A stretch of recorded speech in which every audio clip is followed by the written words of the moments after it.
Good morning.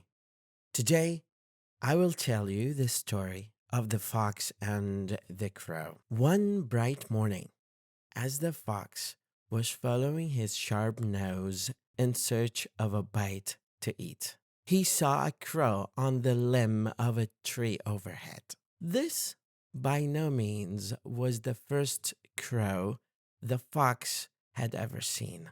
What caught his attention this time and made him stop for a second look was that the little crow held a bit of cheese in her beak. No need to search any farther, thought sly Master Fox. Here is a dainty bite for my breakfast. Up he trotted to the foot of the tree on which the crow was sitting, and looking up admiringly, he cried,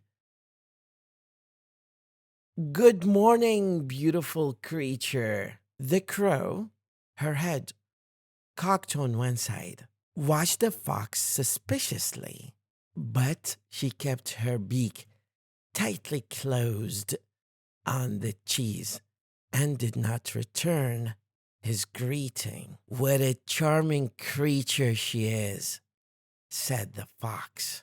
"What a beautiful form and what splendid wings. Such a wonderful bird should have a lovely voice, since everything else about her is so perfect. Could she sing just one song? I know I should hail her the Queen of Birds."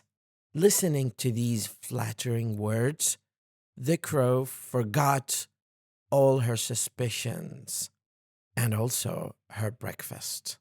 She wanted very much to be called the Queen of Birds. So she opened her beak wide open to utter her loudest caw, and down fell the cheese straight to the fox's open mouth. "Thank you," said Master Fox sweetly as he walked off.